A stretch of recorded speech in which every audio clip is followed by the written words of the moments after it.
We've seen macro and micro-political and economic dynamics continue to take center stage. And we continue to unpack the meeting between President Cyril Ramaphosa and US President Donald Trump, exploring the aftermath and really what comes next. Team Ramaphosa's US visit came amidst the backdrop of South Africa's rapid declining role and prestige in Africa, a declining economy, Budget 3.0 debacle, a low GDP, highest unemployment in the debut of its G20 Africa year.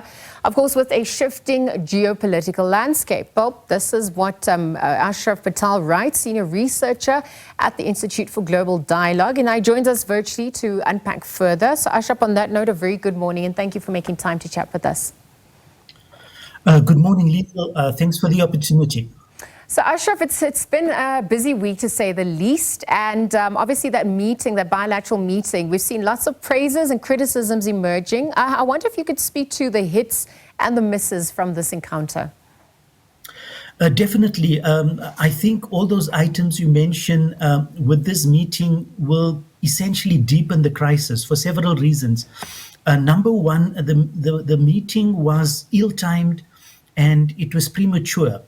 Just remember that on the border, Mexico, President Claudia Sheinbaum, as well as President Lula, both who are facing challenges with the Trump administration, have not as yet pushed for a meeting with the US president, given the current volatility. Just yesterday, he put tariffs on the EU, for instance.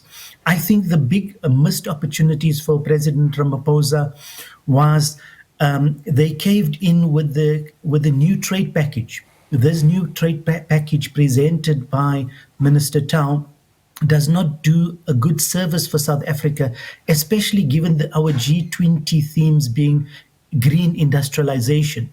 So none of the items of green industrialization will be taken forward. In fact, we will dilute our green industrialization as well as our sustainability agenda with this trade package that was kind of pushed at the very last minute in a very hodgepodge way. So we're not sure if Team South Africa really planned well or they had South Africa's national interest framework at heart. And we're obviously seeing the conversations that are following from there and too. We've seen the amendments that have come through to some of the policies as well. I wonder overall, from your vantage point, if it, did it bode well to mend relations, perhaps also foster greater understanding between South Africa and the USA? Was it a turning point of sorts? Because now in relation to trade and investment, AGOA also coming to the fore, the meeting was obviously important. What scenarios then emerged regarding the relationship from here and two? Using a critical lens, it was actually a damn squib. It actually didn't achieve its strategic objectives, given several factors. Number one, we could have taken a phased approach, just as Mexico, Brazil, India, Indonesia. These are important emerging nations like South Africa, none of whom have literally gone with the kind of begging bowl syndrome into the White House. It's quite unfortunate that we've taken a team that was supposedly more about optics. It was more about symbolism than substance. And I think it will go down as a mediocre meeting with kind of suboptimal outcomes. We had many cards to play. Number one, the US is now under the Trump administration inward looking. It's definitely putting everything around American interests first. It's not interested in the big issues of the G20, be it sustainability, international financial reform, social justice, solidarity.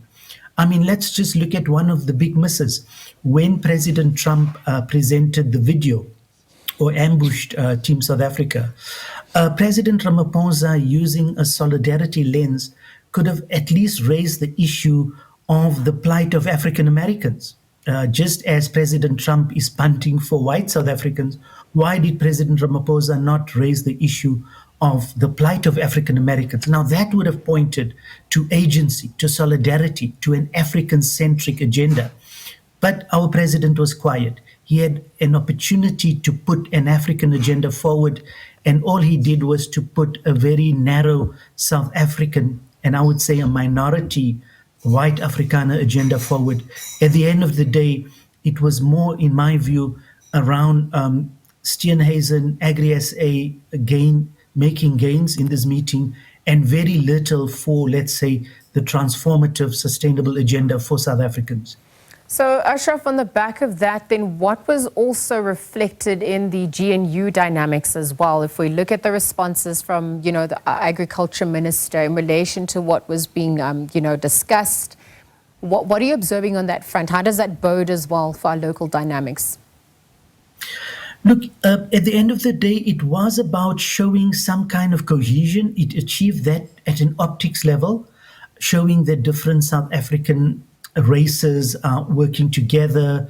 The GNU seems to be working on the backdrop of Budget 3.0 that was passed in the same day. I think from the optics side, it was okay. But honestly, the Americans under Trump are not interested in domestic South African politics or domestic politics anywhere in the world. They interested is what is in it for us. And they definitely pushed their agenda from Starlink to the welfare of the white community in South Africa. That is their base. That is the agenda. They pushed it forward. We could have pushed our agenda. We could have discussed issues around vaccine nationalism, which was a major issue. Yet the president came about as thanking President Trump for 150 respirators. But he did not say that, look, your pharmaceutical corporations made billions in profit during COVID, even though you practice COVID nationalism. Is that an equal trade partnership? No. So where was our solidarity agenda? Where was African agency? Remember, Africa lost out during the COVID crisis. Why was those items not put on the table? So we really need to up our game in terms of putting our national and continental interests free and kind of move away from the optics or the symbolism of international relations, which doesn't have any impact or value for the populations of Africa as well as South Africa. And Ashraf, if we even delve deeper, because we're looking at what was also reflected amongst the fragmentation of the opposition parties, let's call, black opposition parties as well. I'm asking this obviously because one was singled out. And so in relation to what emerged on that front, how are you weighing in there as well? Look, at the end of the day, it's quite unfortunate that our political elites, led by the two mainstream parties, the DA and the ANC, has not done justice for South Africa as a whole. We may have our differences with different political parties, but we should stand together as South Africans. There is diversity of views. And the EFF has their views and they have their constituency, but they have been democratically elected and they are represented in our parliament. And like all parties, they have the right to raise their issues. It was not for South African leaders, both John Steenhuisen nor Cyril Ramaphosa, to distance themselves from the EFF. They are part of the South African body politic, their reality, and they share the aspirations of a large chunk of the population. So I think it was very unfair to try and demonize them or keep quiet in the demonization of them by a white supremacist leader of the US. I think that does not show Ubuntu, that does not show social cohesion. And I think that was quite unfortunate in the Oval Office meeting. And just back to your point about, so beyond Ubuntu and social cohesion and nation building, just back to your point about optics and symbolism as well, the significance of this bilateral meeting coinciding with our national budget delivery, whilst the Deputy President was also out of the country in France. How does that reflect as well for our country at large? Well, it kind of sends a signal that, yes, there is a cohesion on the budget, which is very complicated. There is going to be many trade-offs.